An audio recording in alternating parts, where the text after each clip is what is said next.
Hello, everybody, and welcome to Cinderblock Sports. I am your host, John O'Donnell, and this is the replay from our June 1st show that was titled Cleveland Rocks. It was really a dedication to the Cleveland sports scene. We had great interviews from Paul Hoynes and Chris Fedor. Paul covers the Cleveland Indians, and Chris Fedor covers the Cleveland Cavaliers. We also talked a lot about the Browns, where they stand, and next week we'll have Mary Kay Cabot on to get a little more insight into that. But we opened up the show with a discussion on the Toronto Raptors and the Golden State Warriors. Now, mind you, this was after Game 1, which was the Pascal Siakam show.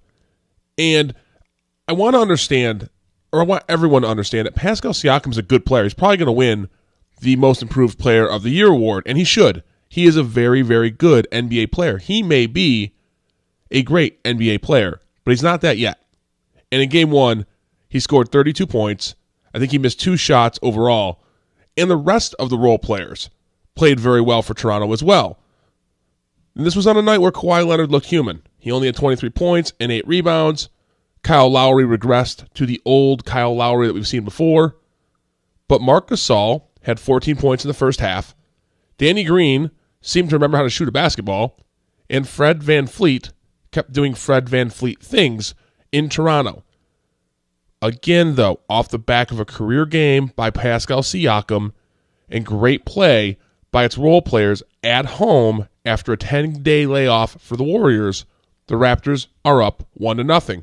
Stop me if you've heard the storyline before, because you did 2 weeks ago. In Game 1 of the Eastern Conference Finals, the star for the Milwaukee Bucks, Giannis Antetokounmpo, had 24 points, 14 rebounds. The second star in that team, Chris Middleton, had 11 points. Meanwhile, the role players, 2 specifically, played pretty well. In this case, Nikola Mirotic and Malcolm Brogdon. But it was a great white thunder that is Robin Lopez that became the star of the Eastern Conference Finals, or so we thought. Robin Lopez had 29 points, 11 rebounds, and the Bucks were unstoppable. The Raptors were reeling. But then Miricic's game went back to Montenegro, and Lopez's Frankenstein power ran out. And then the Bucks lost 4 out of 5, the series, and now they're hunting deer while no one fears the deer here in the NBA Finals.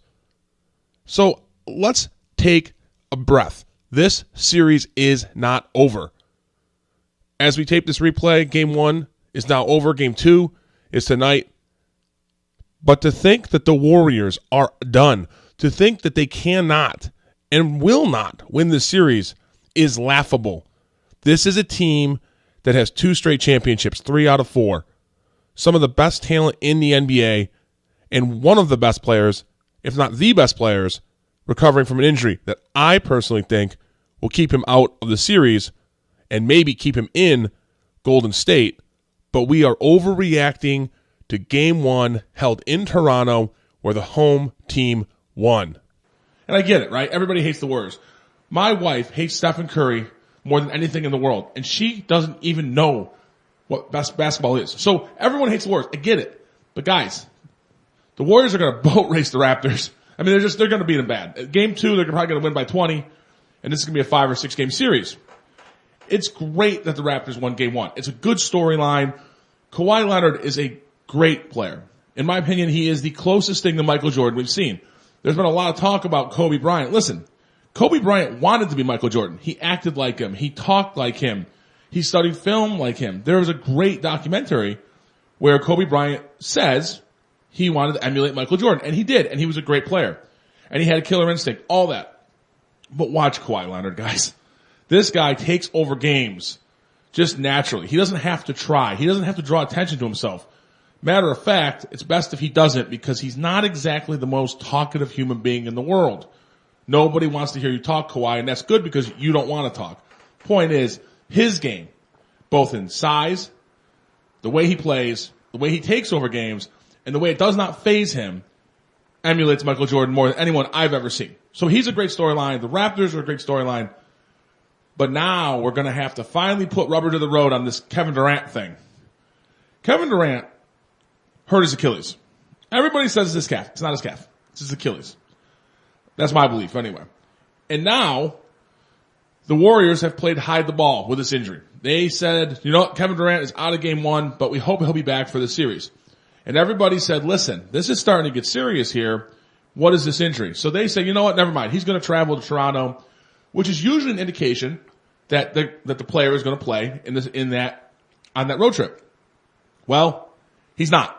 So again, that's hide the ball. We're going to have him travel knowing full well he's not going to play. Guys, he hasn't even started individual basketball drills. He's walking around dribbling a basketball. That is not somebody who's ready to play in the NBA Finals. After individual drills, he has to do team drills. And there's not going to be any setbacks there, any setbacks at all. Here's my prediction. After game 2, after the Warriors win by 20, we're going to hear that Kevin Durant is practicing with the intention of playing in game 3. And then we're going to hear he has experienced a setback and he's going to be shut down. That is the easiest way for Kevin Durant to get out of this without any egg on his face, and for the Warriors to kind of not mess with team chemistry. They have a great team. They don't need him. I don't even know if they want him, quite honestly. And they can move on and play without him, without the pressure, if you will, of where is Kevin Durant. So I think they shut him down. And now the question becomes, what is the actual injury? Is it just a calf? It could be. The calf strain could take a while to heal. But either way, I don't think it is. I think it's an Achilles, and that is a huge impact on his free agency. Right? Because think about this. Kevin Durant has an opt-out clause.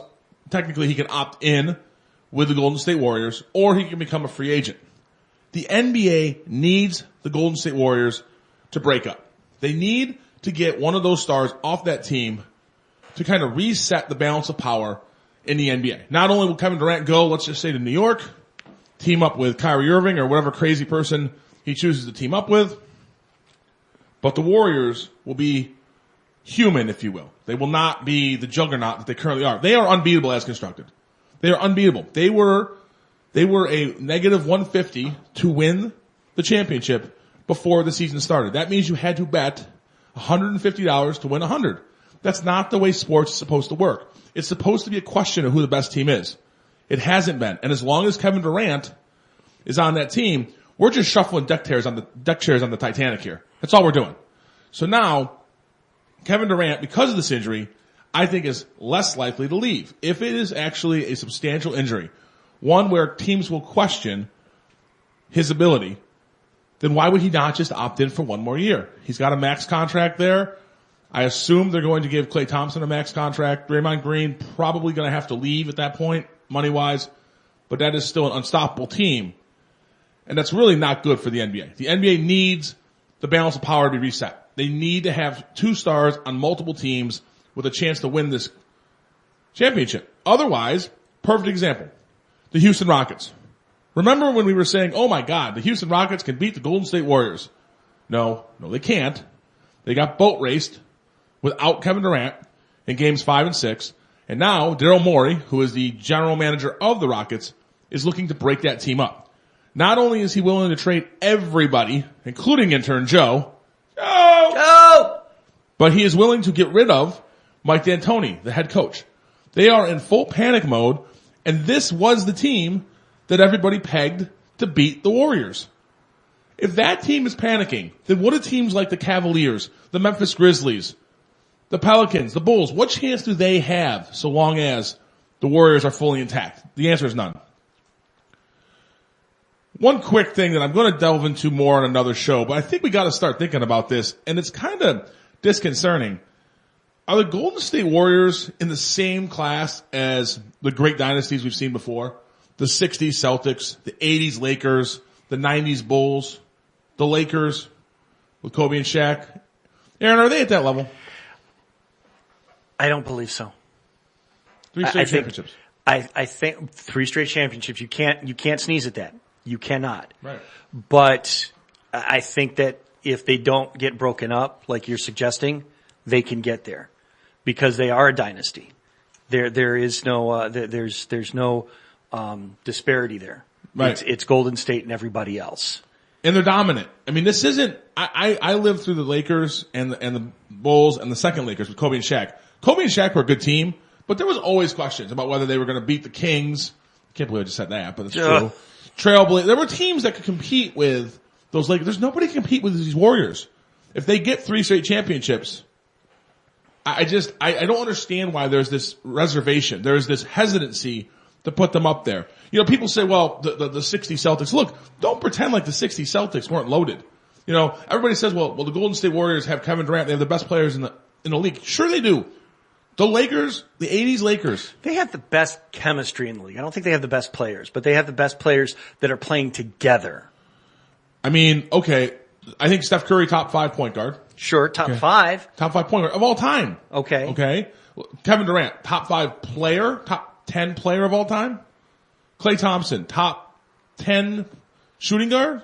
Mm-hmm. I mean, they are loaded at almost every position. And then you've got Steve Kerr, and you're right. What makes them special is the way they move the ball. Yeah. That's what makes them special. I mean, compared to every other team in the NBA right now, the way they move the ball is fantastic. And I think it's fun to watch. Mm-hmm. But I just think that for some reason, and maybe it's because Kevin Durant left Oklahoma City, joined the Bully, and we just don't like that. People just don't like how that team was constructed. I think that's the problem. But it doesn't change their greatness. So, no. I want to talk more about that another day. Another storyline, really, that I want to get into. But first, I want to talk about the NHL Stanley Cup playoffs.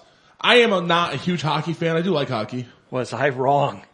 Oh my God. Yeah, right. That's where I want to start. You and I talked about how the Bruins were just going to boat race the Blues. The Blues could be up 2-0 here. If they didn't melt down in game 1, they had a 2-goal lead in game 1. The game 2. No, game 1 they were up 2-0. Game 1 they won. The Bruins did. The Bruins, you're right. I'm sorry. Game 1, St. Louis won in overtime. Game 2, St. Louis won in overtime. You're testing my knowledge. Game 1, St. Louis jumps out. Testing my knowledge because I thought it was game 1. St. Louis jumps out to a 2-0 lead. Mm-hmm. The Bruins come back with 4 straight goals and win game 1. And really what I thought was that the Bruins just woke up. You know, the Bruins kind of had a long break. The Blues were coming off the win over the Sharks. And then in game 2, the St. Louis Blues I genuflect before you. Game 1, Bruins 4-2. Yep. Game 2, Blues 3-2 in overtime. Right. And that game was a very physical game, which is what the Blues need to do.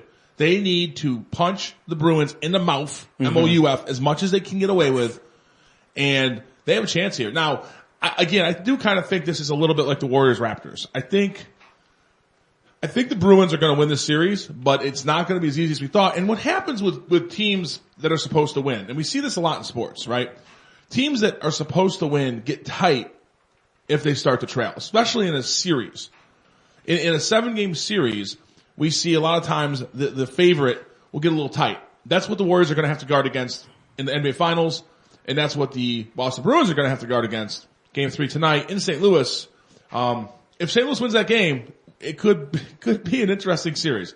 If St. Louis wins that game, I'm still not going to change my aspect that this is the Bruins series to lose. Right. Okay. They're just the Blues are going to make it harder. Okay. If they drop true. I talk for a living. If they drop 2 to St. Louis, if they start to trail 3-1, right, or even 3-2, then their backs are against the wall. Right. The Bruins do not play well with their backs against the wall. They could make this go to a 7th game. Yeah. Bruins, I don't see them being as strong a game 17 as St. Louis. St. Louis is more hungry. St. Louis is more devastated. St. Louis needs this more than Boston does. Yeah. So when it goes to a game 7, because you got to understand, I'm sure you've seen it in basketball. I see it in hockey all the time. Game 7 is an animal amongst itself. It's like nothing else matters. You throw everything else away and you leave yourself out on the ice for game 7. One of my favorite conversations is what 2 words in sports mean the most? And I think game 7 usually comes up. But it's funny though. Super Bowl are 2 words that mean a lot to most sports fans. But game 7 spans all sports. And I think that is what makes it special. So I think that if you ask more common fans, not like big fans like you and I, but common fans, I think Super Bowl, commercial, just big Super Bowl, 1 word. There you go. Well, you're listening to Cinderblock Sports with Aaron the Voice K-Back and myself, John O'Donnell. We want you guys to be part of the show. So text us 234-200-5110. Give us a tweet at Cinder Sports or visit us on our website, cinderblocksports.com. This story really kind of is very, luckily is not as sad as it could have been. And it is going to, I think, necessitate. Thank you. My understanding, there would be no grammar. We don't have a soundbite for that. Sorry. We should, change in Major League Baseball. Yeah. So this was Astros Cubs. And if you didn't see this, it's really devastating. Albert Amora Jr. is a good young player for the Cubs. He fouled off a ball like hundreds of thousands of people have done in Major League Baseball. Mm-hmm. This one struck a 4-year-old girl who was sitting at top speed. Yeah. Like line drive foul, not a pop-up. Yeah, it was a good hit, meaning it was hit very hard, mm-hmm. and the reaction was instant. The father grabbed the daughter, ran up to emergency immediately, and the reaction of the player, to me, was what struck me the most. Oh yeah. He was devastated, and to the point where after his at-bat was over, he went to take the field, and he asked the security guard what had happened, and the discussion drove him to tears. He ended up embracing the security guard. He had to be pulled away. I think he eventually did go back into the field, but it's really, really, really devastating. Fortunately, and I haven't seen any reports except the initial report, she's okay. Yeah. The initial report from the hospital was she's recovering and going to be okay. I haven't seen any other reports, which leads me to believe she's still okay. Right. It's interesting though. It illustrates, this dichotomy that we have as people, right? There's certain natural instincts that we have in life. And for example, my mom to this day, my mom is 71 years old. If we're driving in a car and she has to stop quickly, she does this. Right? I am 6'5", 300 plus pounds, Mom. You stick your arm out to stop me. You're gonna break your arm. Right. And even, but that's an instinct my mom has, right? Or we flinch. Somebody throws something at us, we flinch. Those are natural instincts we have. Yep. Another instinct we have as people is we react. We tend to react to things. We don't respond. We don't think it out. Something bad happens and we automatically want to fix the problem. Oh, that's just in anything. Right. Because fixing the problem gets us back to normal. We like normal. Right. So we react. And that's not the best way to do things, right? We have to, breathe, evaluate, respond.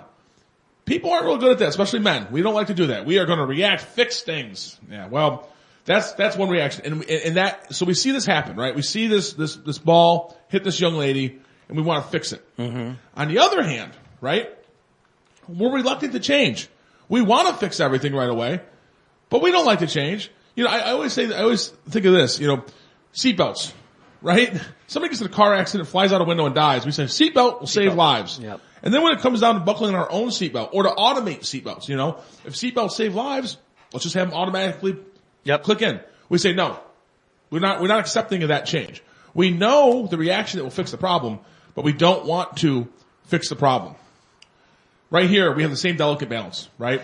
Last year, a woman died on a foul ball. She was 79 years old, celebrating her 59th anniversary at a ballpark in Dodger Stadium, got hit with a ball and died. Okay? And this is not new. We all go to baseball games and they say, balls can fly in the stands, pay attention. Right? Paying attention isn't enough. It just isn't. Nowadays, these Major League Baseball stadiums put so much content through our phones, plus we're just checking our phones anyway. Distractions are a part of life. Paying attention, telling people that's not enough. Okay, we went to the Rubber Ducks game a couple weeks ago. We were sitting in a very similar place. We're all the way down on the right field line. Okay. Foul ball comes down through that area.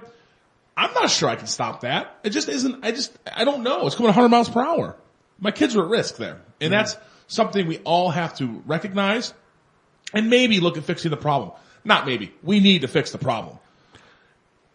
Let me tell you, there's a very sad, state of affairs. I think back to when I used to go to ball games when I was a kid. We used to go to Ned Skelton Stadium, watch Mudhens all the time. What did you see just about every kid and or parent bring with them? Baseball glove. Baseball glove. Okay. Cause they were anticipating. They were looking forward to coming home with a foul ball. That's just not the case anymore. There are people that go to actually watch the game, right? But there's a vast majority of people that go just to it's a giant party. Yeah, it's interesting. So when we were there with the Rubber Ducks, it was a Talmadge Little League. Talmadge is the city that I live in. And it's funny, I noted that there weren't as many kids down at field level trying to get baseballs. And when I was a kid, I had a collection of foul balls. I grew up near Rochester. I had a collection. I would go and I would yell players' names. I would ask, and I would probably have a dozen of them in my bag at home. Not the same thing here. And you're right. And a lot of that just has to do with, I think kids aren't into baseball like kids of our generation. Right. And two, I think parents are a little bit lazy, honestly. I think my mom did a lot to teach me, how to ask for a ball and kind of made that part of the game. And I don't think parents are doing the same. So let's talk about this, how we're going to fix this problem, right? The reaction is easy. Let's put nets all the way down the foul line. Now, you get this reluctance to change just jumps out, right? I mean, for the love of God, we won't be able to see as well through these nets. I've been to games, I've sat behind nets. You forget about it after about 20 minutes. Right. So let's put the nets up because did you see what just happened? A girl almost died. We need to fix that. I don't want to hear you're going to ruin your sightlines. I just don't want to hear it. Put nets up. Now, I do think there's something to be said about, listen, these are individual ball clubs. These are stadiums. If they want to do it, they can do it, but we're not going to force them to do that. That's not the right way to answer this. Most baseball fans are 104 years old. They're all going to be dead anyway. I get that, but we have to do what we can to protect them while they're still not dead. Right. In 30 years, hell, in 10 years, if we put nets up, people are just going to go to the ball game and see the nets. And don't leave it up to the teams. Major League Baseball needs to say, look, we are going to put them, and let's just start to the dugout. Okay. I don't know if we have to go all the way down to the foul pole, but let's get them all the way down to the dugout. And let's protect those fans. At least that's half the stadium. And I would put them all the way down. Japanese baseball does this. They've got nets all the way down to foul poles. Sure. Seems to work for them. Pretty popular game in Japan. And again, this has to stop. We just can't let people die watching baseball games. Baseball has enough problem getting fans to the game. This isn't going to help. So we have just a couple minutes before break here. I want to talk about what we have coming up today. We're going to have Chris Fedor on at the end of the show. He is the Cavs beat reporter. He does a great job on Cleveland.com. But coming up next is going to be Paul Hoynes. You don't want to miss Hoynes. Hoynes has been a Cleveland staple for a long time. We're lucky enough to have him join us in a little bit and talk about Cleveland Indians. And before he comes on, I'll spend a couple minutes on the Indians myself. They're not a dumpster fire, which is about the best thing we can say about them right now. They lost a very bad game last night. They are over 10 games behind the Minnesota Twins. The Minnesota Twins. I didn't see this coming. The Twins, their over-under in Vegas, I think, was about 88, and they already have almost 40 wins. They are very good. Yeah. And they're very good because of a trend in baseball, which is hit a lot of home runs. That seems to be the way to win baseball games. The Twins have changed the launch angle of their swings, and they play in a very hitter-friendly park, and they're winning a lot of ball games. Yep. The Indians don't have any hitters. That seems to be a problem. We're going to talk more about their lineup after we talk to Paul Hoynes, but that really is the major problem. Last year, they were a top 5 offensive team.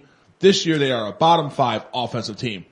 They could have fixed this problem. They could have done things differently. They could have gotten more bats. They could have kept Michael Brantley. They could have kept Edwin Encarnacion.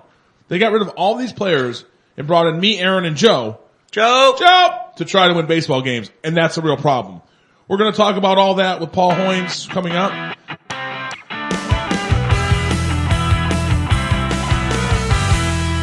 And now, here is your host, Jon O'Donnell. And welcome back to Cinder Block Sports. I'm your host, Jon O'Donnell, joined as always by Aaron the Voice K-Back and the roving Joe, who is our intern and lost at this time. We'll find him. We sent him out for Chinese food last night. I think he went to China to go get it. Hey, he's an effective and efficient young man. He will be back soon. And also joining us soon will be Paul Hoynes. Paul Hoynes is the Indians beat reporter for the Cleveland.com. You can read him in the Plain Dealer. He has covered the Indians for a very long time, and we're looking forward to getting his thoughts on a season that we thought was going to be kind of the summer of Cleveland, right? We thought this team was going to dominate, quite frankly, a very weak division. The AL Central is not great. And we are joined by Paul Hoynes, who is calling in from Chicago and watched a not-so-great game last night. Paul, how are you this morning? Good. How are you guys doing? We're doing great. Thank you for joining the show. I guess we'll just start off with where the Indians sit. They are about 10 games back of the Minnesota Twins, and they have a lot of issues going on. How surprised are you by this slow start that the Indians are having? A little bit, but not overwhelmingly so. I mean, with the lack of moves and the moves they made in the winter, I mean, they kind of set themselves up for this. I still thought they'd win the division, but they were walking on eggshells. They had to be perfect to win it, and they're far from perfect. And they got hurt too. With the injuries to Lindor and Kluber and Clevenger.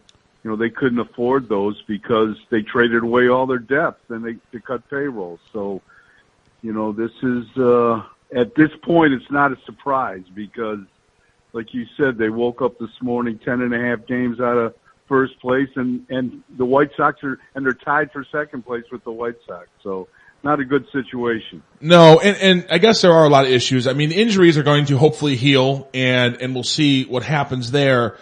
Is there one thing you think the Indians can or should do to get themselves back in this race? A trade they can make, a call up. I know that they've made a couple call ups that are turning out okay. But is there one move that you'd like to see the team make to kind of right the ship, if you will? Well, they're not going to make any trades. I mean, if they make a trade, it's going to be a fire sale. So, right. When they're 10.5 games out, you're not going to bring in a guy to turn your team around. I think they're going to ride this thing out. Maybe they get a little closer. Maybe they, I was talking to Chris Antonetti last week. He said they're setting their sights.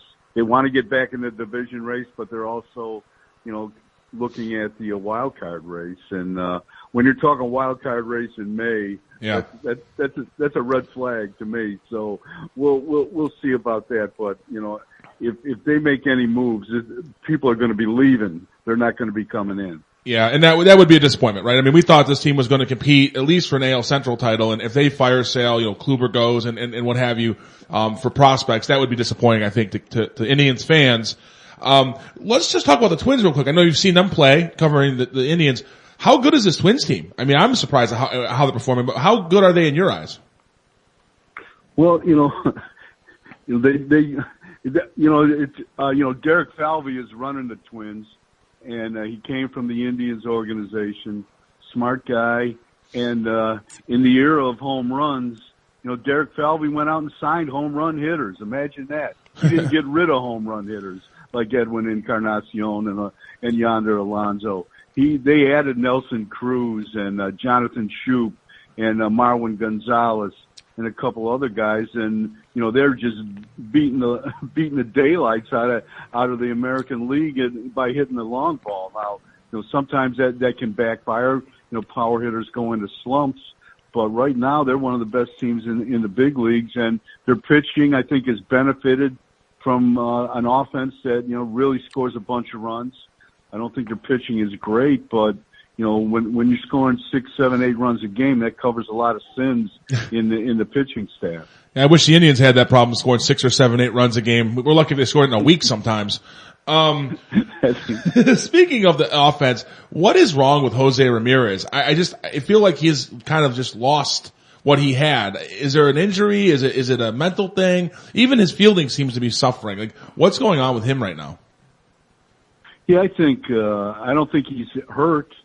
Because every time he gets on base, he steals a base. So there's nothing wrong with his legs or his arm. There's nothing wrong with his body. I think it's all between the ears. When you go into when you slump starting in the middle of last August and the slump carries over until, going into June right now, that's gonna bother you, right? And I've seen some encouraging signs on this road trip. I think he's starting to drive the ball a little bit. He's not, trying to hit everything 10 miles. And I think obviously the lack of offense, his struggles have hurt him in the field. Like, the cardinal sin is you can't carry your offense onto the field. And, I just think, this slump has been so long and has bothered him so much that it's hurting his defense right now as well. But, on this trip, he's hit the ball a little better. So, he has nowhere to go but up. Well, that's the good news, right? And really this team is that way right now. We're joined by Paul Hoynes of the Cleveland.com. This whole team has a lot of room for improvement. I mean, I look at Oscar Mercado coming up. He's looking like he could be a good ball player. What do you think his ceiling is? Is he going to be somebody that can carry a part of this offensive load? Because he seems to be capable. Yeah, I mean, he had a great spring. Yeah. Went down to Columbus. He hit 296. He had 400 in spring training. He can run. He can really go get the ball in center field. He's shown I don't think he's got a lot of power, but he's really held his own at the plate. He's made some mistakes, and that's kind of a no-no with Francona. So I don't know. They've got a move coming up here with Tyler Naquin. Yeah. On Monday or Tuesday, he's going to come off the disabled list. They got to make a decision there. And I would think, maybe Mercado or Greg Allen are kind of in danger of maybe getting sent down again. But I would hope they don't send, either one of them down. I think if they're going to go young, they got to find out about these guys. Yeah. And, let them play. Yeah, and I that's one thing about Terry that's always frustrated me is that young players make mistakes, and his tolerance for those mistakes is so narrow. So he does not like, and I think he reacts too quickly on some of these younger guys. So hopefully he sticks around. He likes to win. Well, right now and rookies will drive you crazy. They will. You gotta have a limited supply of rookies, and that's true. A guy like Willie Mays, maybe. one at a time. One rookie per year, and then have the rest of the roster with all-stars. You heard Paul Hoynes say it. Oscar Mercado is the new Willie Mays. No, I'm just teasing, Paul. Hey, real quick before I let you go here, one of the things that I was excited about, and still am, is the All-Star game here in Cleveland. And I think this, again, was supposed to be the summer of Cleveland. The Indians would do well, the All-Star game's here. What is the current level of excitement for the All-Star game here in Cleveland? You think the team's struggles have kind of dampened that a little bit? I don't think so. I think, the All-Star game is about all 30 teams. It's about, people from all over the country coming to Cleveland. I think it's more about Cleveland, I think, than the Indians. The Indians have, the last couple of years have had 4, 5, 6 guys on the All-Star team. Right. I don't think they're going to have that many this year. But, Terry Francona will be on the All-Star staff. Sandy Alomar will be an All-Star ambassador. And they'll have 1 or 2 players, I would think. But the All-Star game is a celebration of baseball. It's not about one team or one struggling team. It's a chance, for the Indians to show off Progressive Field, which they've put so much money into, and it's still a beautiful ballpark. And the city, the All-Star game is so cool now. It's like a whole week of it's just fun stuff, starting with the Futures game on Sunday, with all the prospects, and guys like Francisco Lindor and Grady Sizemore, Tristan McKenzie have all appeared in that game, and Indians guys, and the home run derby has become bigger than the game almost.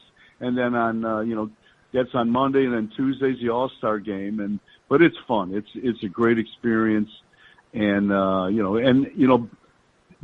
like I said, it draws people from all over the country, all over the world, really.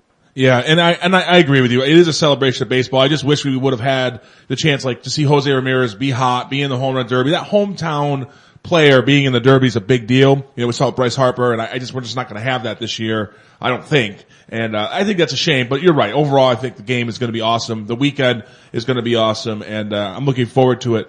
Real quick before I let you go, Paul. We saw that incident in Houston with the young girl that was hit by a baseball. I talked about it earlier in the show.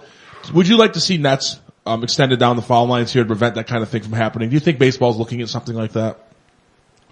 I sure hope so. I've been a proponent of extending the nets for years. I don't understand why you would invite your fans to a ballpark, have them sit down for 2 or 3 hours to enjoy a game, and put them in danger. I expose them to a 90-mile-an-hour foul ball when there's means to protect exactly. them, or a broken bat. It makes no sense to me. And, you know, every time I see a foul ball go into the stands, I cringe, especially when you see young kids, you know, down, running around the ballpark, and, you know, they're not paying attention. No. And, you know, it's just a kind of a recipe for disaster. I was glad when the Indians extended the screening down to the ends of the dugout in 2018, and I think they should take it out right to the foul poles. Agreed. I don't think there's even a question about that. Agreed. And then lastly, I want to get your thoughts on this. Bill Buckner passed, and I think it's a shame. We'll always remember Bill Buckner for the mistake he made in the World Series, right? The Indians have had their share of heartbreak, right? And unlike the Red Sox, we don't have a World Series to kind of wash it away. You've been following the Indians for a really long time. What memory kind of sticks out to you as the almost won it moment for the Indians? Is it the 16? Is it the Jose Mesa? What's your biggest memory there in terms of almost winning a championship? You know, I think it's I don't know if it's the biggest, but it's the freshest. It's Davis's home run, game-tying home run in the eighth inning, seventh or eighth inning in Game 7 in 2016 against the Cubs.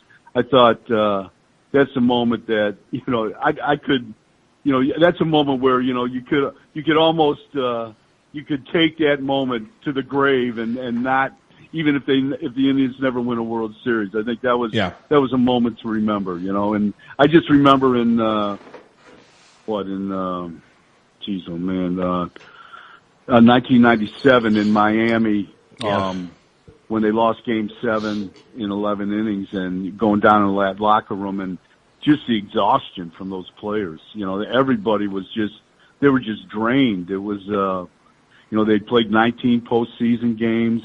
They'd gone to Game 7, and then they go to extra innings in Game 7 and lose it. And I just remember, you know, the effort that it took just to get that far, and so much disappointment that they lost it. Yeah, and it's funny as you're telling me those moments, I'm going back to as a fan, reliving those myself, and now I'm going to be in a deep depression all day. I appreciate that. Paul, but, you know, I think Cleveland fan, to me, I think it's the journey is more important than the end result. Couldn't agree more. You know. Yeah. So but a lot of people don't feel that way, but that's how I feel. And I agree, and I enjoy reading you writing about the journey in Cleveland.com. You're a great writer. You've been great to spend all this time with us. One final question. Positive attitude. How do the Indians compete for a playoff spot? And when we're talking again a few months down the road, are we going to be winning the AL Central? Tell me we're going to do it, Paul. I can't tell you that we're going to. I can't tell you they're going to do that. I really can't. Yeah, it's a long road. You know, the way this team is constructed, I doubt it. And maybe the wild card, but the wild card is a swamp. You don't want to get in there because you can play your heart out and you're gone in one game. The division title's got to be their goal, but they're a long way away from that right now. Well, let's hope you and I are both wrong, and we can laugh about that next time we talk. Paul, again, thank you for getting up early with us in Chicago. Enjoy the weekend in the Windy City, and then we'll talk again soon. Thanks again, Paul. Thank you. And that was Paul Hoynes of Cleveland.com and the Cleveland Plain Dealer. It is amazing. The one thing that sticks out from that is what he said, the journey. And I know you, Aaron, as a sports fan, maybe not baseball, but the journey as a fan is always so much more rewarding than actually winning that championship.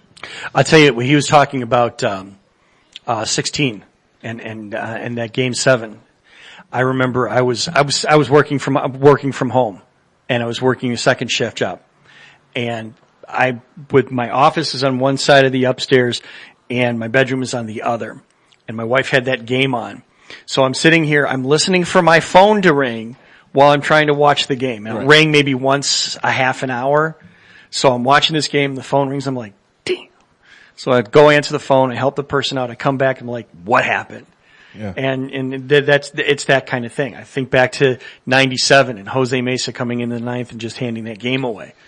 Oh, Edgar Renteria. I hate Edgar Renteria to this day, and that base hit that I could have fielded through the middle, but at any rate. And I actually want to talk about 16, but I want to open up the phone lines. If you're listening, we've got about 10, 12 minutes before break. Give us a call, 234-200-5110. I know there's been people trying to get through. Appreciate the love. We're going to open up the phone lines now.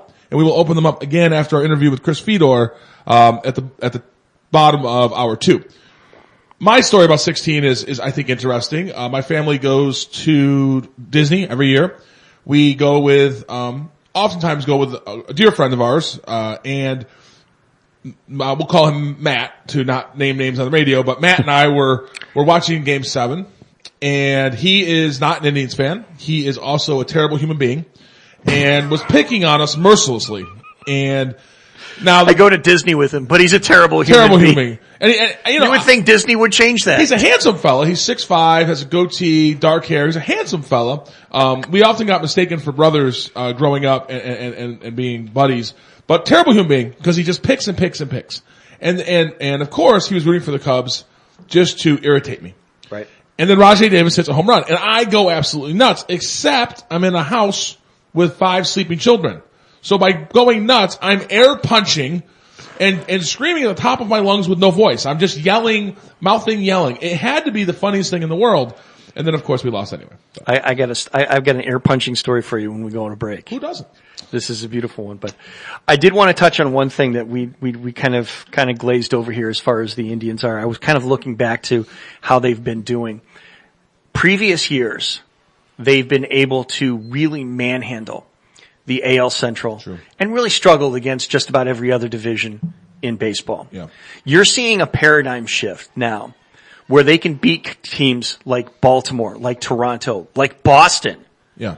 And they get manhandled by the AL Central. Yeah. Well, they cannot do that if they want to compete. I don't see an AL Central title if they're going to continue this trend. And if you're thinking wild card, remember, you're going to fight the Yankees and the Red Sox for that spot. Yeah. No. Not a good place to be. And Paul touched on it, and it's something I want to get into more another time, which is the paradigm shift in all of baseball. Mm-hmm. The Twins went out and signed Nelson Cruz, and I remember when they did that, everybody said, well, Nelson Cruz is nothing but a home run and a strikeout. He's a hole in the lineup. That is what baseball is now, and I don't like it. I don't like that we're swinging for the fences, and the teams that are winning are basically the teams that can hit the most home runs. That's not what baseball is to me, but it is what baseball is now. Mm-hmm. And we have, and the Indians, Paul struck on it. They had to be perfect. You got rid of Yandy Diaz. You got rid of Encarnacion, Michael Brantley. Michael Brantley is tearing it up for the Astros. I understand he wanted to move on. The team wanted to move on, but you got to bring in other hitters.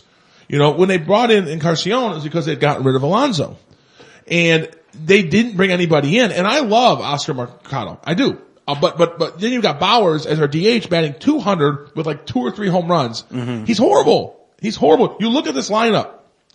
Here's the lineup.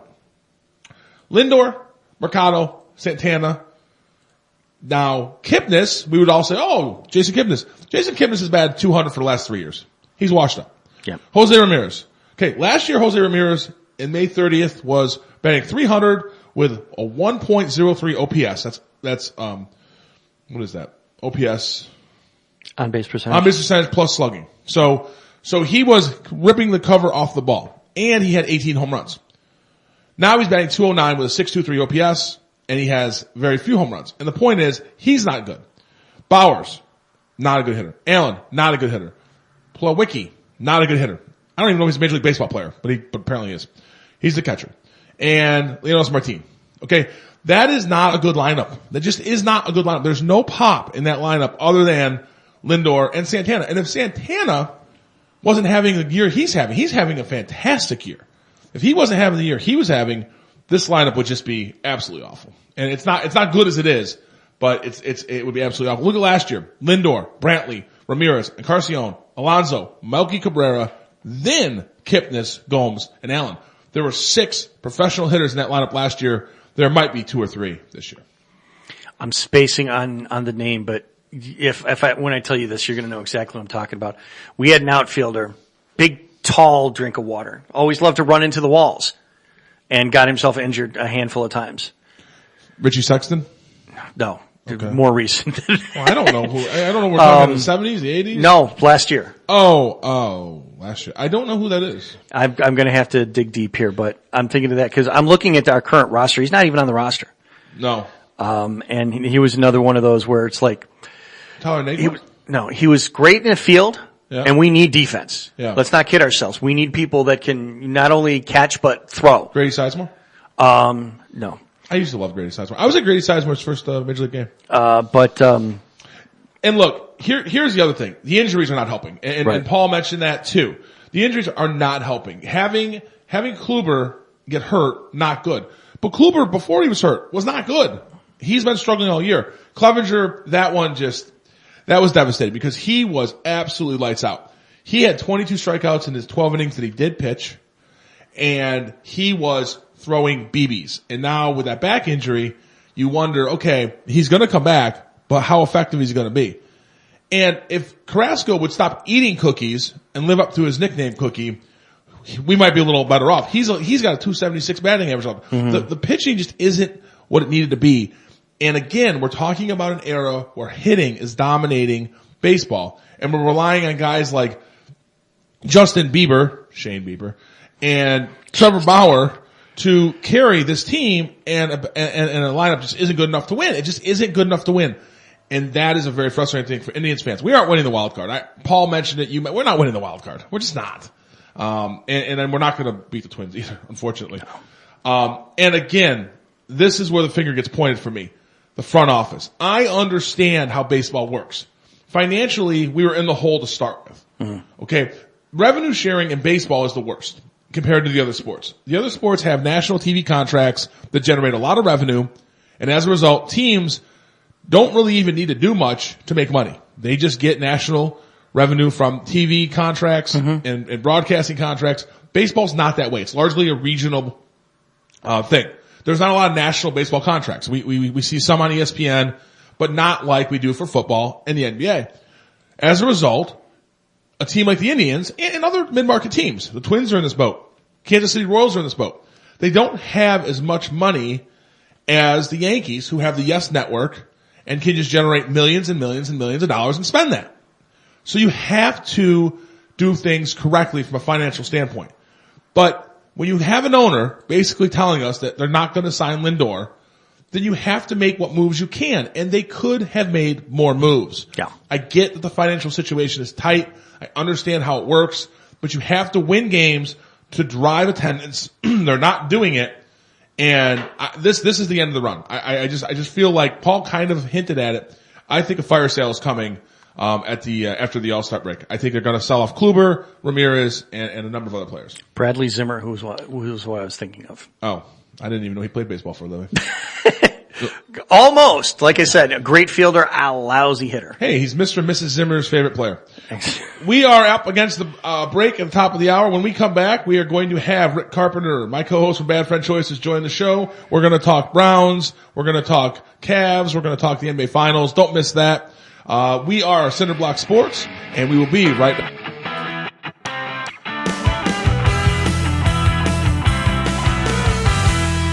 And now, here is your host, Jon O'Donnell. Welcome back to Cinder Block Sports. I am your host, Jon O'Donnell, and we had a Donnybrook going on here. But before we get into that, before we get started with these two chuckleheads, let me introduce the chuckleheads, shall we? We have Rick Carpenter from Bad Friend Choices. He is on the line.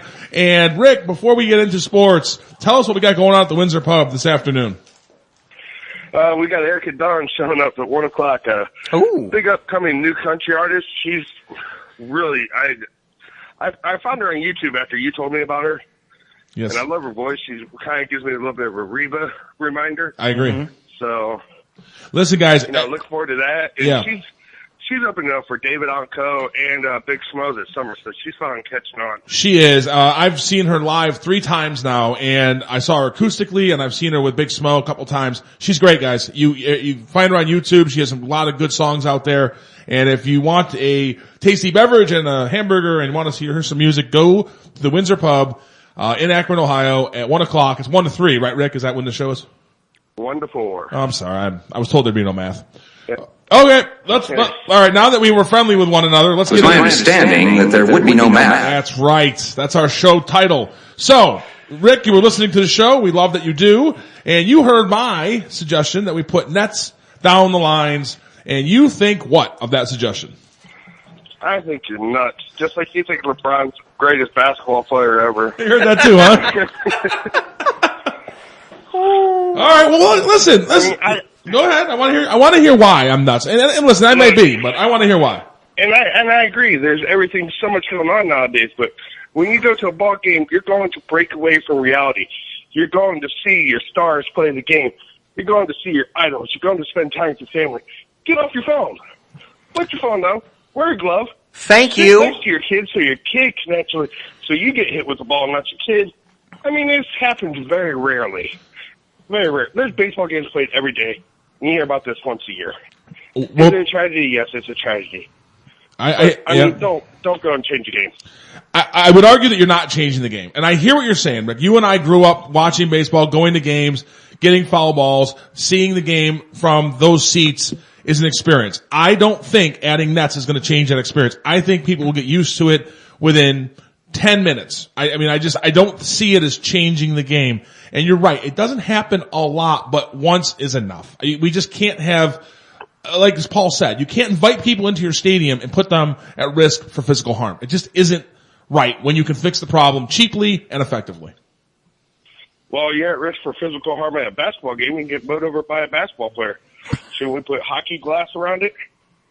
Maybe. No, I hear what you're saying, but I'm kidding. No, we shouldn't. No, there is something to be said about that too, though. If you remember, was it Jason Day's wife got train wrecked by LeBron James, and there was a discussion of what to do, but.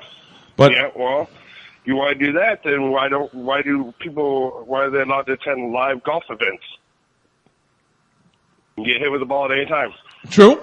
I mean, there was an inherent risk. You're right. There was an inherent risk of going to a baseball game. You constantly change everything to protect everybody. You gotta have people have to take some accountability and protect themselves. I agree with you, and Aaron has thoughts on that as well. And keep in mind, nobody reads the fine print on their ticket. I do. Sure. And it says on your ticket, you are assuming the risk of stuff flying into the stands. Agreed. It happens. Agreed. Okay. Yep. Now, we don't want it to happen, but it does. So, and it also tells you on the back of your ticket. Yeah. Well, nobody, okay, who gets a ticket anymore? Everybody just prints that stuff online. Right. It's still, the fine print is still there. Be alert at all times. There you go. Be at the bottom of your cell phone. I'm guilty as charged because I still have my Mud Hens tickets on my phone. It says there, be alert at all times. Correct. And they say it repetitively at the games. They do. And Rick, I agree 100% with you. Watch your kids, put the phones down. But sometimes that just isn't enough. That ball's coming 100 miles per hour. Rick, you and I are not going to stop every ball that comes over. We are putting our kids at risk there. Now, are we responsible enough? No. You would dive in front of your kid.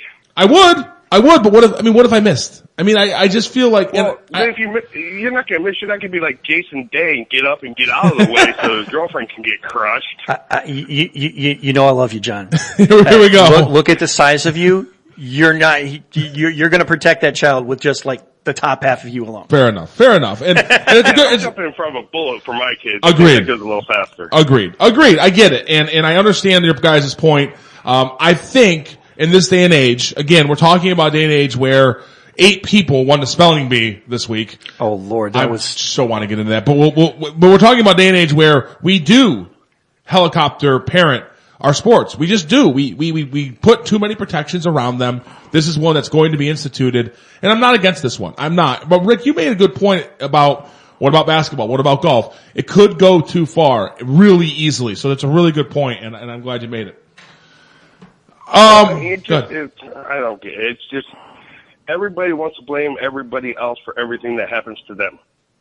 Yep. True. Sometimes it's your fault. I agree, the child getting hit with baseball was a terrible thing. Why is the child not sitting between 2 adults? Well, and let's be careful. We don't know. Paying attention to the game. Let's be careful. We don't know what the facts are around that. They very well could have been, and it could have been. You weren't paying attention if you got hit with a baseball. I don't want to go there because someone's kid did get seriously harmed. I just don't know that. It's something that may have happened. I just don't want to go there. And don't forget, there was a woman last year we mentioned. She died. She was hit by a foul ball. She was 80. So she was a little more at risk, just for her age, but she got hit with a ball and died. And these kind of things just can't happen. And I think we'll see nets. Paul. There's always going to. There's always going to be that anomaly. Not if you put nets up. It's a rare thing that happens.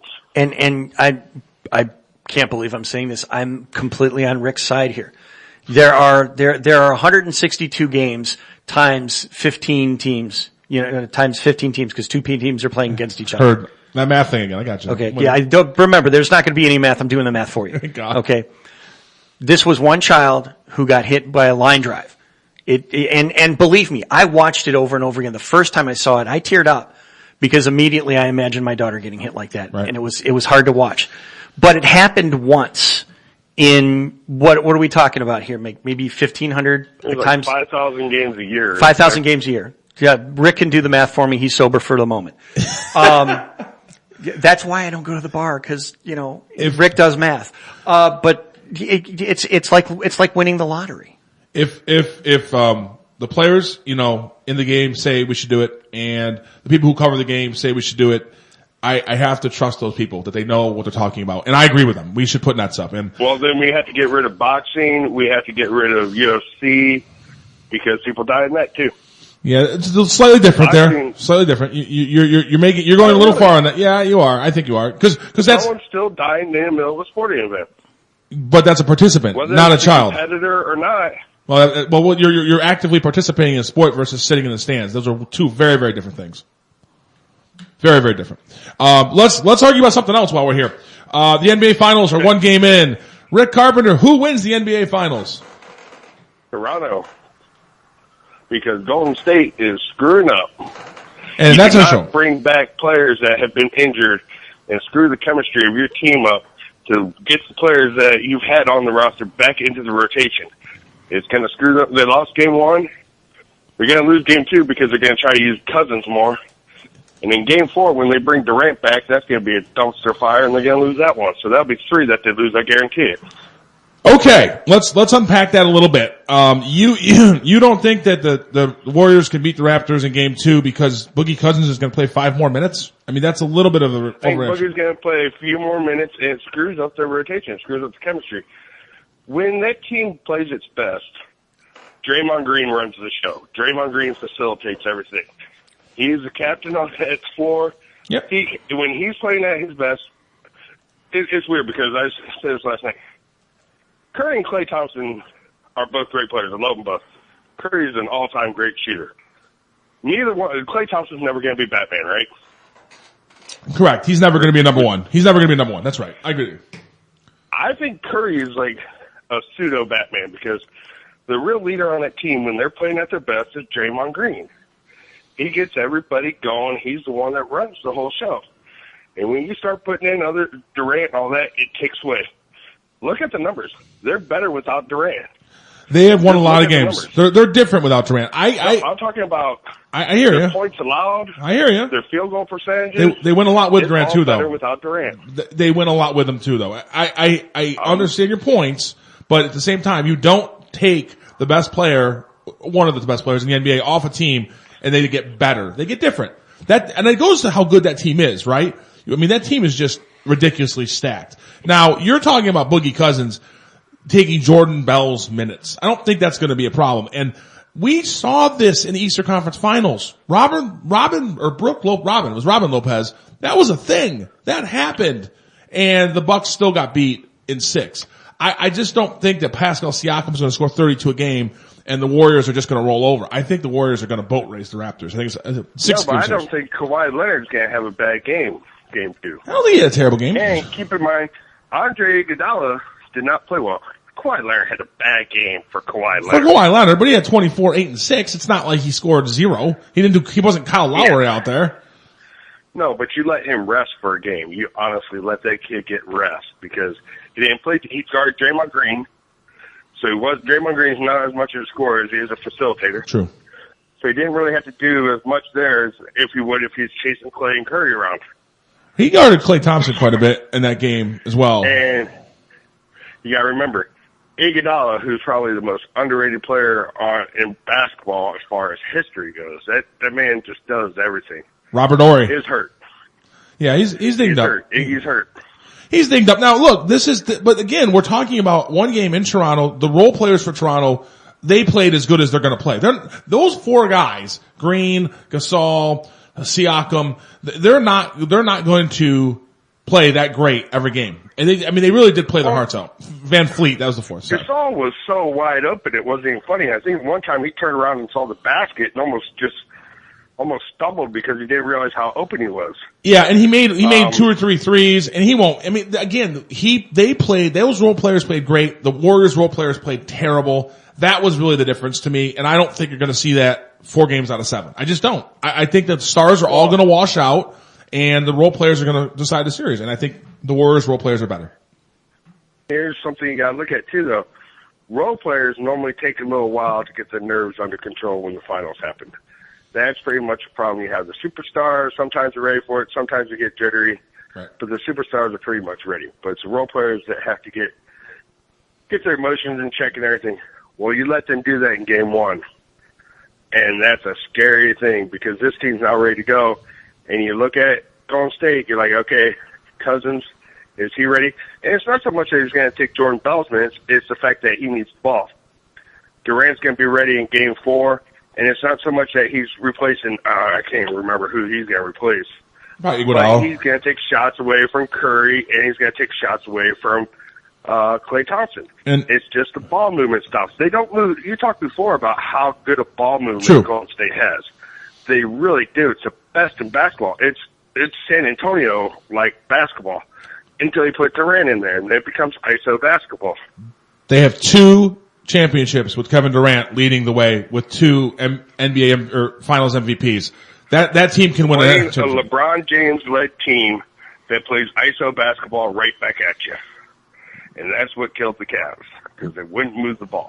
But they still, I mean, it's not like the Warriors were a bad team. They're a great team with Kevin Durant. They're a great team without him. They're a great team. Yeah, and that's the problem we were talking about with this injury to Kevin Durant. If it forces him back in Golden State for a year, we're going to be back here doing the same thing next year. Golden State's going to be a prohibitive favorite, and that is bad for the NBA.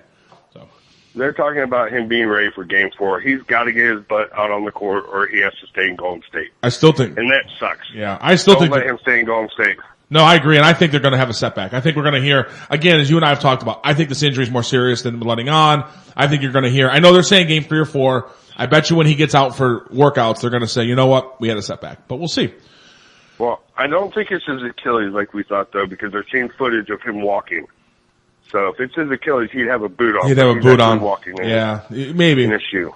Maybe they don't know what it is, and that's one of those things with a lower leg injury. You know, and one thing we've always said about Kevin Durant, he's got the muscle tone of a kitten. I mean, he just doesn't have any real muscle on his body. You worry about what that might mean if he's to have a soft tissue injury. There's no muscle to protect that.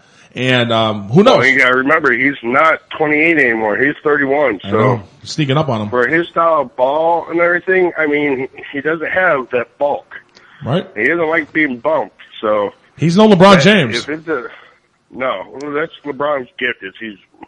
I'll give you this: LeBron's probably the most physically gifted athlete I've ever seen in my life, and well conditioned. Not the best basketball player ever. No, crazy. It's not crazy. It's not like I'm calling Sasha Pavlovich the best player ever. I'm calling LeBron James. It's not crazy. You can disagree with it, but it's not absolute. Sasha, I totally disagree with it. Yes, you do. Yes, you do. And at least you're consistent in that. Also consistent, we've got about 5 minutes left here with Rick Carpenter. Also consistent is Odell Beckham Jr. not being in Cleveland.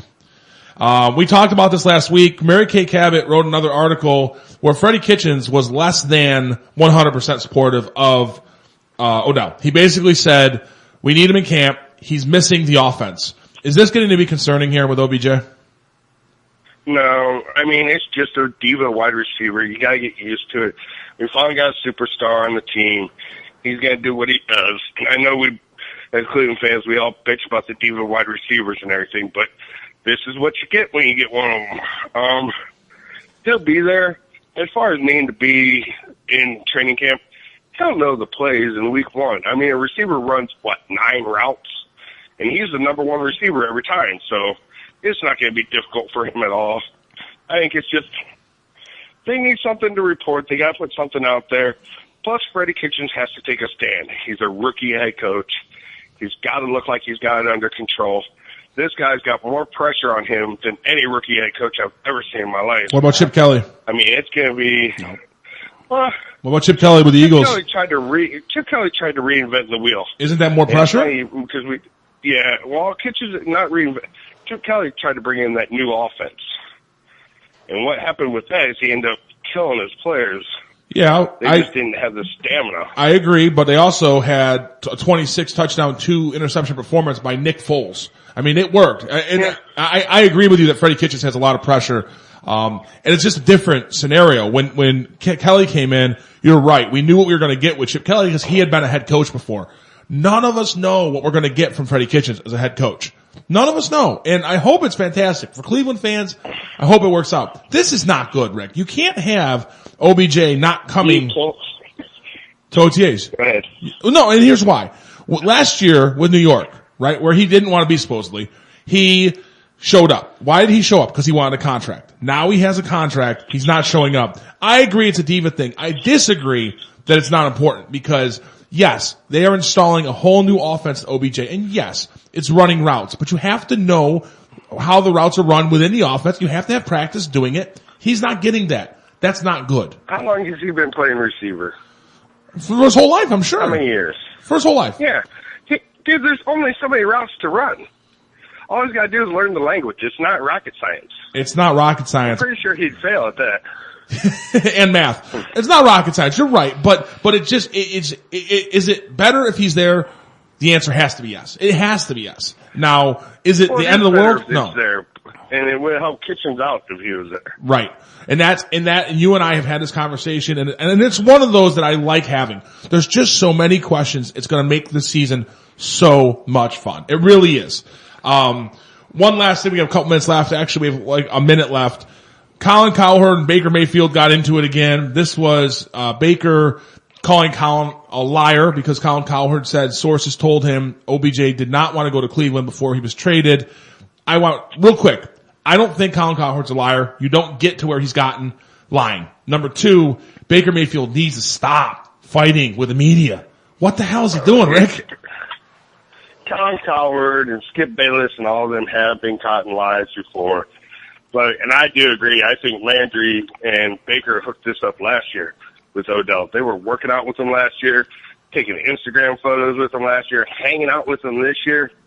I think he did want to come here. So Cowherd I can't stand Colin Cowherd, so, but. Fair enough. But what about Baker? But what about Baker fighting with the media? The social media. Athletes are on social media. They fight with everybody. Russell Wilson fight with the media much?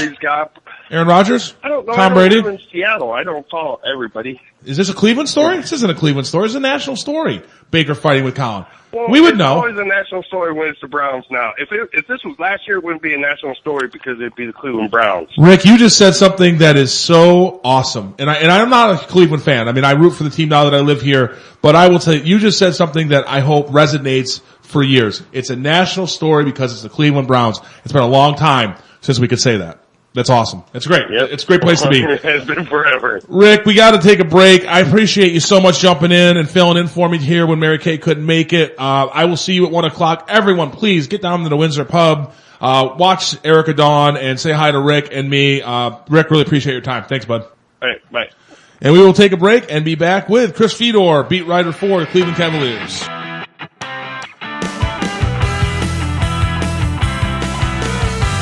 And now, here is your host, Jon O'Donnell. And welcome back to Center Block Sports. I am Jon O'Donnell with my producer Aaron Kabak. And we are joined now by Chris Fedor, who is the Cavaliers beat writer for Cleveland.com. Chris, thank you for joining us. How are you today? You got it, Gus. Anytime. I'm doing great. How are you? We're great. Thank you very much. Before we came on, we were talking about the NBA Finals, but first I want to open up with Dan Gilbert. Dan is the owner of the Cleveland Cavaliers. He suffered, I believe it's reported as a stroke. Chris, can you give an update on how Dan's doing and that whole situation? Yeah, from what I know, John, he's doing better every day, and I think that's the best thing that you can hope for at this point in time. You know, for somebody who is so important to the Cavs' success, somebody who is so important to the NBA, seeing something like that when it came out, when it did, obviously it was probably pretty shocking. And they were tight-lipped about it at first, and I think you understand why. Dan wanted privacy. His family wanted privacy. But the little updates that we've gotten along the way seem to be positive. And from what I know, you know, he was very, very lucky that he decided to go to the hospital with a family friend the day that he did, right. Because had the stroke occurred away from their care, away from medical attention, they probably wouldn't have been able to get him to the emergency surgery the way that he did, which was very, very helpful. And from what I know, from what people are telling me, has played a large part in how quick he's been able to recover in just the entire process of this. You made a really good comment there about how important Dan Gilbert is to the Cavaliers. I think he gets a bad rap. You know, obviously the letter following the decision was not the best move, and I think people have questioned him and his effectiveness as an owner. But what kind of leader is he for this Cavaliers team? Look, I think it's a fair point, and I think people that question Dan have a right to question him based on the evidence that you have in front of you. The way that it's been explained to me by a number of people that have been around the organization for the last couple of years is that, you know, he's willing to do whatever it takes for this franchise to be great. He's given freedom to general managers. He's given freedom to head coaches. He's willing to go out and pay John Beilein what it costs in order to bring him here to Cleveland. He was willing to go above and beyond and try and get somebody like David Blatt because he thought that would be a good fit for what was supposed to be a young, up-and-coming, developing team. And then all of a sudden LeBron James comes back, and the kind of coach that they need was really, really different, and then he had no problems going with Ty Lue. So he's willing to do whatever it takes. The thing that I think is fair to question, John, is the execution, because that hasn't always been top level. That hasn't always been the best for the Cavs. He has the right intentions. I don't think he always understands the best process to go about that.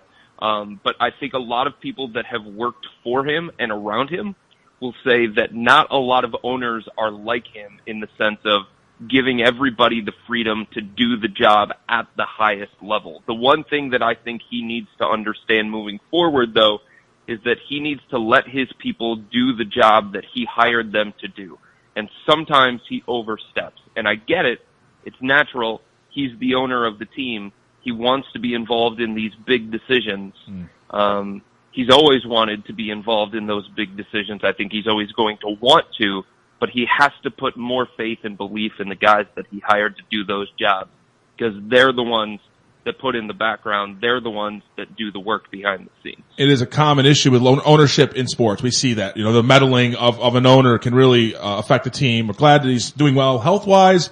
And hopefully, the Cavs can get back on the right track. You mentioned John Beilein. What kind of surprise was this for you, if at all? This was a real splashy move. I guess just how do you think John Beilein is going to adjust to the NBA, and why did he leave Michigan? Yeah, it's a good question. I think he had been looking, John, to get into the NBA for a while. I had a conversation with Nick Stauskas a couple of weeks ago. He played for John Beilein at Michigan. He took one visit to Michigan. He met with John Beilein, and he decided to commit to Michigan. So he's kind of one of the success stories of John Beilein. He knows him really, really well. And he was saying that he had a conversation with John back in 2014, 2015 about Beilein saying that he was interested in one day going to the NBA, and they talked about it way back then. So I think this has been bubbling for some time, with John having the itch to get to the NBA, challenge himself in a different way, see if he's ready for the next step in his life and in his career. He took an interview with the Detroit Pistons last offseason. He met with the Orlando Magic last offseason. And I just think if you take the record out of it and you take some of the dysfunction away from what the Cavs have shown to be without LeBron James, I think this is kind of a situation that makes sense for somebody like John. There aren't huge expectations for him to come in, win right away. He's going to be able to take his time, learn the NBA, learn what's different about the NBA, learn the players, learn the opposing coaches. And this is something that the Cavs want to grow organically over time. And he's big into player development. And that's what I think attracted him to this particular situation. Young Colin Sexton, young Jetty Osman, the guy that the Cavs are going to get with the 5th overall pick, the other guy that the Cavs are going to get with the 26th pick. So this just fits him in the things that he wants in terms of a team. He said he saw it a lot like Michigan. He saw it a lot like Canisius. He saw it a lot like West Virginia. He didn't take over ready-made programs. He took over programs that he could get his hands on and turn them into what his vision is, and I think he sees the same in the Cavs. As an upstate New York native, the Canisius mention was well appreciated. Thank you, Chris. Appreciate that. We are joined by Chris Fedor of thecleveland.com. Excellent Cavs beat writer. Great follow on Twitter. Just really tuned into the Cavs. And you hit on a couple points that I wanted to bring up. This team is going to be very young, except Kevin Love is roughly 58 years old and has a huge contract. Is there an option maybe to move him for some younger pieces, or is he going to be a cornerstone of this team going forward for the next year or two? Every time this question comes up, John, they give the same response to the people that ask it. They say, okay, you tell me how we get better by trading away Kevin Love. That's fair. In the short term and in the long term. See, that's the thing. They feel like, yes, even though he's on the wrong side of 30, even though he does have a history of injuries, even though he's got that big contract, his value is still long-term in the fact that he helps Colin Sexton. You know, he helps Jetty Osman. It's his leadership. It's the example that he sets every single day that those guys are trying to follow. And it's their development on the court because they don't have to be the focal point of the offense, getting the attention of the defense every single touch, every single possession. And in the short term, the evidence is there. Look at what they did when Kevin came back from injury. They were a different kind of team. Now, some of their record had to do with the teams that they were playing against. Right. But I think you could just watch them play and see that their level of basketball changed. This is a 5-time All-Star. This is an Olympian. This is a great player by NBA standards. This is somebody that you want to be in your organization. And on top of that, he wanted to be here. And I think that was meaningful for the Cavs. So look, if they get a deal that they think is going to benefit them greatly both in the short term and the long term, then yeah, of course they're going to explore it. But they just haven't seen those deals out there that make them feel like, yeah, we're going to be a better team. We're going to be a better franchise. We're going to have a better culture with Kevin Love out of it. So I just think it's going to be really, really difficult for them to change their mind unless they get quote-unquote blown away. And the thing is, John, I don't think anybody's going to quote-unquote blow them away for somebody like Kevin, who's kind of in that next tier of all-star as opposed to that top tier. I love his game, and my wife will divorce me every time I say they should trade him, so I hope they keep him. He's a great player and leader, and you mentioned that, and you mentioned Colin Sexton. He really came on, if you will, in the second half of the season. I question whether he's a good enough shooter to be, effective in this day and age in the NBA. What is your thoughts on his game and maybe his ceiling as an NBA player? So I think it's hard to know, and I know everybody wants the specific answer, like, oh, tell me that he's going to be a sixth man in the future. Tell me he's going to be an all-star in the future. Tell me he's going to be a rotational guy in the future. I can tell you that there were people within the organization throughout the course of last year that kept saying repeatedly, I think his future is sixth man. I don't think he's a starting point guard in the NBA. But those same people said, I don't think he can shoot at a high level. You know what I mean? So This is a guy who, coming out of Alabama and getting to the Cavs, made huge strides just in that short time. And then throughout the course of the season, he made big strides from October to December, and then again from December to March, and then again from March to April to the end of the season. Yeah. So I just think it's really, really difficult to know what a 19-year-old kid who has shown massive growth and development over the course of a year and a half is going to be in the future, because he wasn't supposed to be a great shooter, and he was one of the better shooting rookies in the NBA. Did anybody really think, coming out of Alabama, that he was going to shoot 40% from three-point range? Right. Hell no. The Cavs didn't even think he was going to be that kind of shooter in his rookie season, but he was. So if he was able to expand his game in that kind of way, out to the three-point line at a consistent level, like, I don't know why so many people are ready to say, like, he can't be a natural point guard into the future, or he can't become a better passer, because he just became something that people thought he couldn't be in such a short time. So I'm not going to put it past him at this point. His growth was incredible. If not for Luka Doncic and Trae Young, I think we'd be talking about him as Rookie of the Year. I mean, his growth was fantastic, and I'm excited about it. I mean, he was on the outside conversation, right. John, if you think about this. Sorry to cut you no, off. Please, I mean, yeah. No. This is the 8th overall pick, right? I don't think a lot of people felt when he came to the Cavs that he was going to be in the conversation for first-team All-Rookie. They certainly didn't think that in October. No. They certainly didn't think that in November and December when he was going through some really, really tough times where he was coming off the bench at times in fourth quarters because the Cavs internally felt like Matthew Dellavedova was a better option or George Hill was a better option in those specific moments.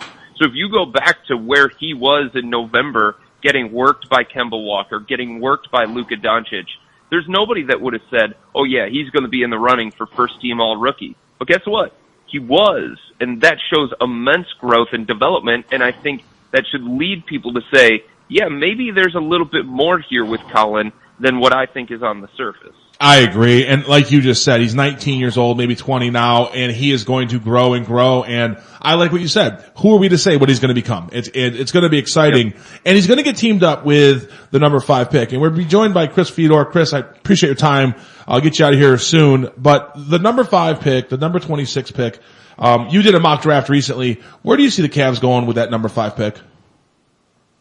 So here's the hard thing, I think, John, and it's not just for the Cavs. I think it's with other teams picking between 5 and 10. The way that I understand it is that there is a belief around the NBA that, one, there's a drop from 3 to 4, but then there's another drop from 4 to 5. So 5 to 10, you can throw those names up in the air that are written on a piece of paper, and they can come down in any order, and you'd be like, okay, yeah, sure, that makes sense. I can make an argument that that's the list that they should go in. And then next week you can do the same thing, and you're like, oh, all right, sure, that's the order that makes a lot of sense. So I just think it's going to be really, really difficult for teams between 5 and 10 to figure out, okay, is it Jarrett Culver or is it DeAndre Hunter? Is it Cam Reddish? Is it Jarrett Culver? Right? Do we bring Bull into the mix because he's this unique 7-footer who can pass, dribble, and shoot from range? So you can put them in any order and make the argument, and I think it would make sense. And it's going to be really, really difficult to figure out which one makes the most sense, and I think it's probably going to come down to what makes the most sense for your organization. What are the traits that you value the most? And I think because the Cavs are in a situation where they need that centerpiece of this rebuild, I get the sense that they'd be willing to swing for the fences. And to me, that points more to somebody like Cam Reddish, who you're drafting him a lot on what he can be, not who he already is. And it's about potential with him because he didn't really show it at the same level that, say, Jarrett Culver did, or R.J. Barrett did, or Zion Williamson did. There's a lot of stuff that you would have to really believe in terms of the traits that Cam can bring to the table. So that's where I'm leaning right now. But look, if you ask me in a week or 2 weeks from now, I might tell you that it makes more sense that they go with DeAndre Hunter, Jarrett Culver, or any of these guys that are in the mix between 5 and 10. Real quick, you mentioned something that I haven't heard too much of, which is the drop between 4 and 5. Who's in that 4 spot that everybody thinks is so solid? Is there a name there? Yeah, I think it's Darius Garland from Vanderbilt. Yeah, the point. And I think part of what has happened here, John, is that, look, when you only play 5 games, yeah, there are questions about you, but it's also like, hey, you didn't play long enough where your flaws were exposed, where we can start nitpicking all the bad things that we saw. So Darius Garland was able to shut it down, and then he becomes this mysterious draft prospect, right, where you're like, ooh, I don't know. Maybe he can be the next Kyrie Irving type, right, where he only played 11 games in college, and then all of a sudden you get him to your place and you work him out, and you see all of those flashes, and the only thing that you're focused on are the positives and the flashes because you don't have enough time to really see those perceived negatives. I think the other thing with Garland is, look, this is a guy who he was ballyhooed going into college. This is a guy who can shoot from NBA range already, and in a draft that there are a lot of question marks about who these guys are, what these guys can become. the one thing that you feel like translates to the NBA game is shooting. And there's an argument to be made that Darius Garland is the best pure shooter in this year's draft class. So I think because of that, he's a different guy than everybody else in the top 10. Because what's the question about R.J. Barrett? Shooting. What's the question about Zion? Shooting. What's the question about Jarrett Culver, DeAndre Hunter, and Cam Reddish? The same thing. Mm-hmm. They don't have those same questions with Garland because of who he is and what he has shown himself to be in that short sample. We have been joined by Chris Fedor of Cleveland.com. Chris, thank you for all your time, and thank you for getting ballyhooed in on the show. The over-under was 10:45, and you made the under. Before I let you go, this show has been themed Cleveland Rocks. We've been talking about Cleveland sports. You've been a Cleveland sports fan, I think, your whole life. What is your favorite thing about being a Cleveland sports fan, or maybe your favorite memory as a Cleveland fan? That's a good question. I think my favorite thing about it is just the passion that people have. Yeah. And sometimes you can call it blind faith in some of these organizations, right? But if you're a true diehard sports fan, fan is short for fanatic for a reason. So sometimes it seems like your team is in the cellar, but you're still hanging on to the hope of what they can become. You know what I mean? You're not so focused on what they aren't. You're not so focused on the other people that are ripping them to shreds and making fun of them and you're the punchline. Right. Your focus is like, yeah, okay, we are right now, but there's a belief, there's a hope that we're going to get out of this. And I think my favorite memory, truthfully, was the 90s Indians. I went to all those games at Jacobs Field. I loved Manny Ramirez. I loved all those players they had.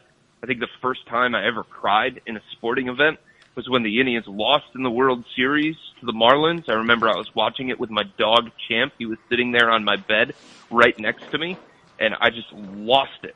Yeah. And that told me how much it meant to me, right? I mean, I might have been too young to truly understand, but I was still moved by it. And I think that's the other great thing about sports is they bring out so many different emotions in you, both good and bad.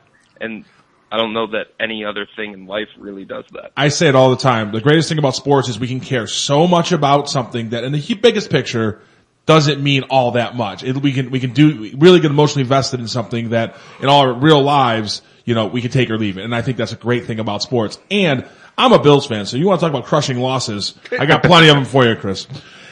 Chris Fedor, thank you so much for all your time today. Have a wonderful weekend, and we really appreciate you joining the show. Thank you. You got it, man. Anytime. Yep. That was Chris Fedor of Cleveland.com. Guys, he is on everywhere. He's on The Fan a lot. He is on Twitter. He is one of the absolute best Cleveland Cavaliers reporters I've ever talked to, and really one of the best guys to talk sports with, as you could tell there. So thank him for joining the show. We're going to take calls. We only have 15 minutes left in the show and a break. So we're going to take calls from here to the end. So if you're listening and want to call in, 234-200-5110. We're going to take a break. Why don't we take that break now? We'll lose more time for the last segment. So we'll take a break now, and we'll come back with your calls and my thoughts on Chris Fedor.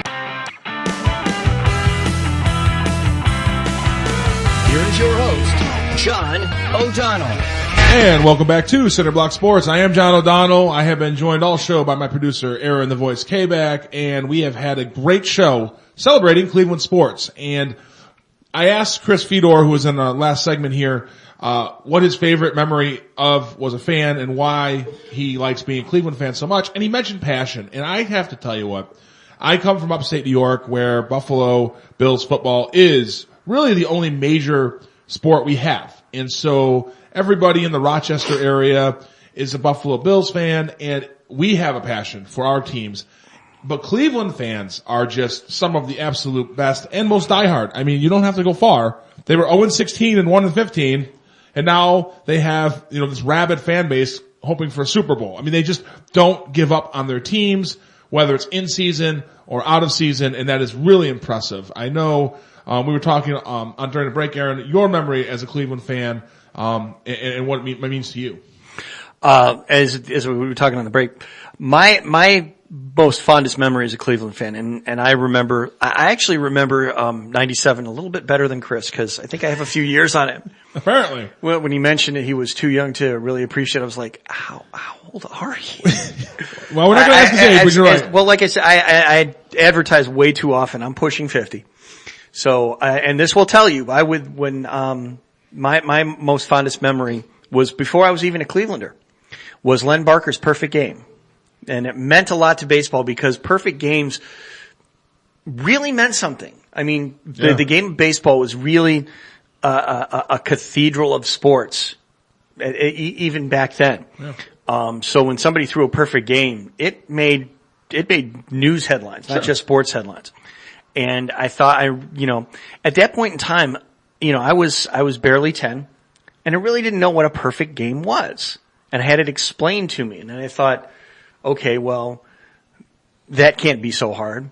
Well, at that point, it had only really been done like 10 times in the history of baseball. And baseball had been around for 70 plus years.